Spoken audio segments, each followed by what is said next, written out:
Assalamualaikum and hello everyone. My name is Nabila binti Ishaq and my partner KRISTAL binti Muriel will be presenting you about Malaysian leaders for introduction to Malaysian Constitution for this sem. Tunku Abdul Rahman Putra Al-Haj was born on 8 February 1993. He was the seventh son of Sultan Abdul Halim Shah, the 24th Sultan of Kedah. He studied at a Malay school before moving to Penang Free School. In 1990, he continued his studies at Secretary College. In 1925, he graduated from Cambridge University. Later, Tuanku joined the public service in Kedah and served as district officer in Kuala Muda, Padang Terap, Langkawi and Kulim. He then continued his study in the field of law at the Inner Temple and commissioned as a lawyer in 1949. In the same year, Tunku Abdul Rahman joined UMNO and was elected as the head of UMNO in the state of Kedah. On 26 August 1951, Tunku Abdul Rahman was elected as the president of UMNO at the national level after Dato' Onn Jaafar resigned. Being elected as president, Tunku Abdul Rahman was very active in politics. There are several contributions of Tunku Abdul Rahman Putra Al-Haj as the first Prime Minister of Malaysia.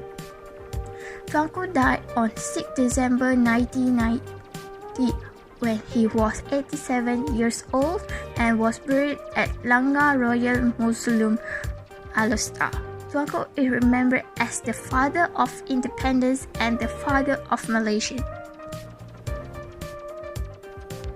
Abdul Rahman made many contributions to the development of the Islamic region.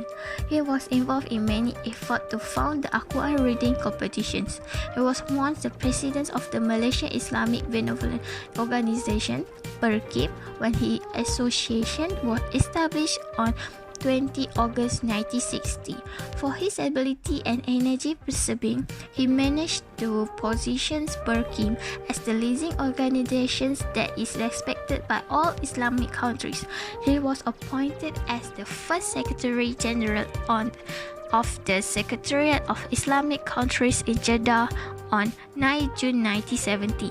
Under his leadership, this organization managed to attract more than 41 Islamic countries join him.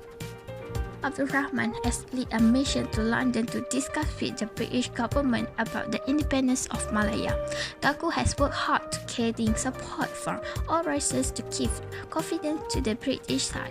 His efforts show result when he signed the independent agreement at the Lancaster House, London on 8 February 1956. Malaya has successfully gained independence from the British. The Declaration of Independence was proclaimed on 31st August 1957 at Merdeka Stadium, Kuala Lumpur.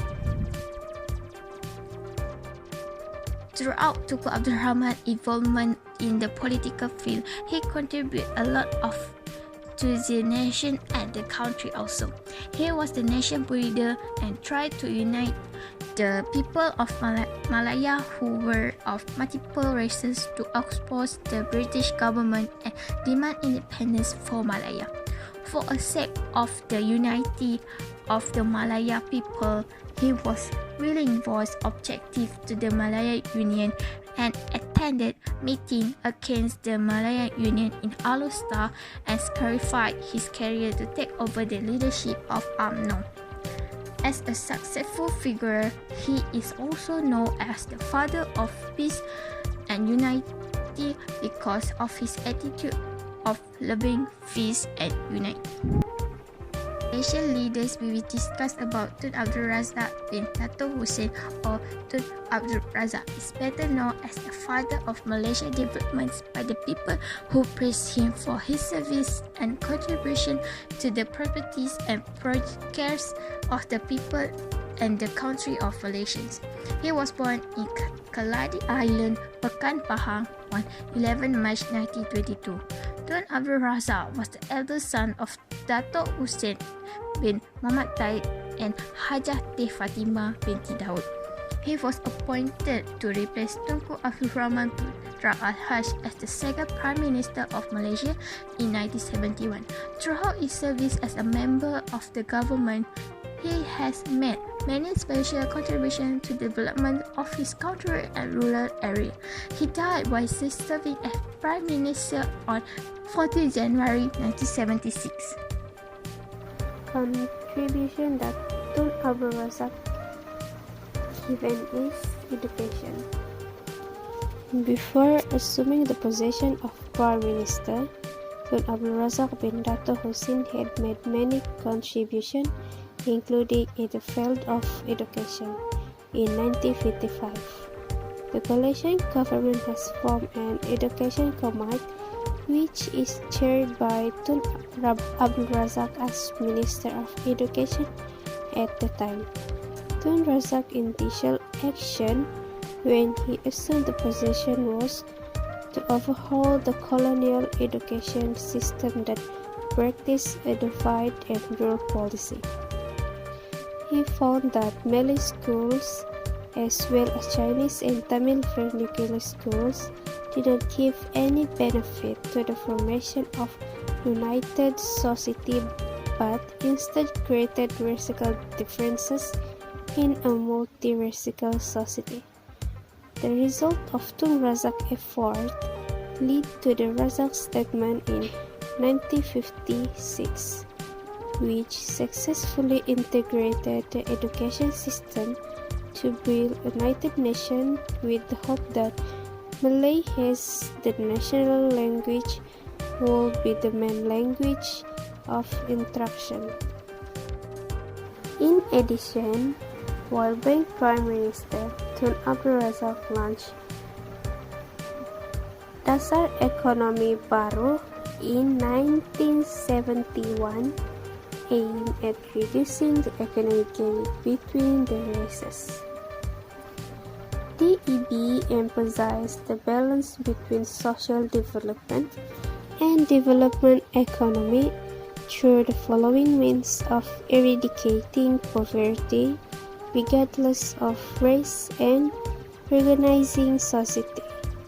The Green Book movement was launched when the country faced financial inflation for activate the government machinery to involve the people in land use plans, short-term crops, group farming, livestock, and freshwater fish preservation.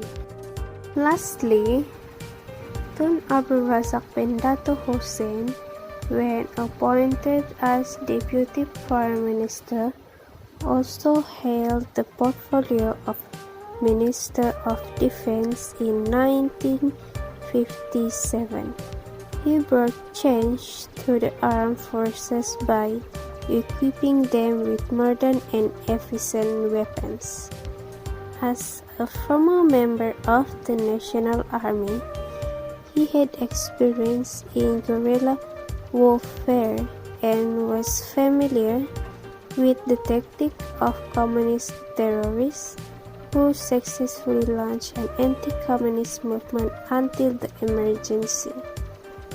A 12-year period of fighting against communist terrorists was declared over in 1960. The last Malaysian leader that we choose is Dato Sri Muhammad Najib. Dato Sri Muhammad Najib bin Tun Haji Abdul Razak, or commonly known as Najib Razak, is the eldest son of Malaysia's second Prime Minister Tun Abdul Razak Datuk Hussein and his wife Tuh Puan Raha Muhammad Noor.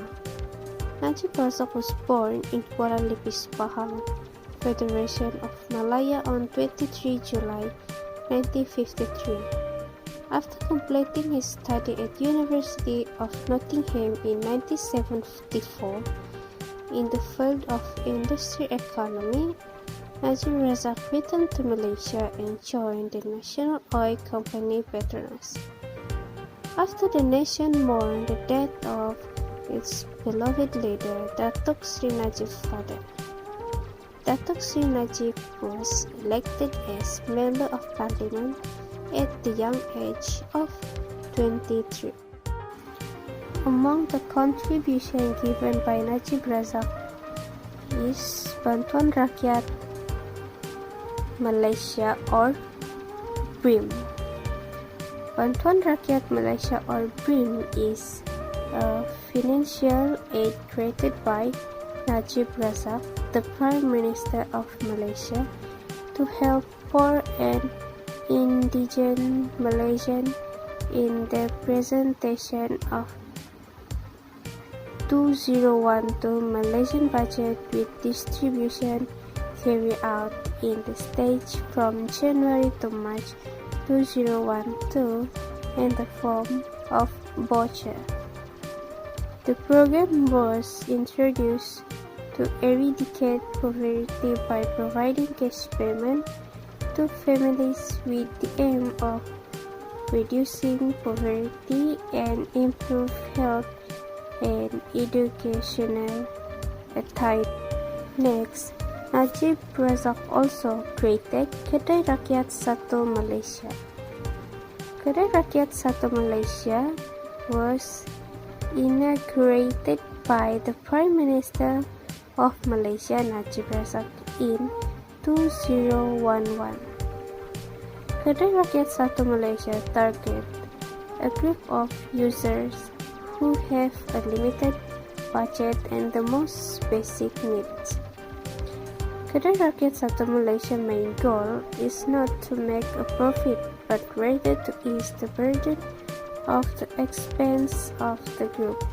However, Kedai Rakyat Satu Malaysia does not limit to any user group, so anyone can step into Kedai Rakyat Satu Malaysia and get one Malaysian product. Lastly, Najib Razak also introduced the Government Transformation Plan. Among his ideas is to introduce the Government Transformation Plan, which aims to improve the efficiency of the public service sector and government. It was also there that the key performance indicator was born as a yardstick to measure the level of staff achievement. That's all from us. Thank you.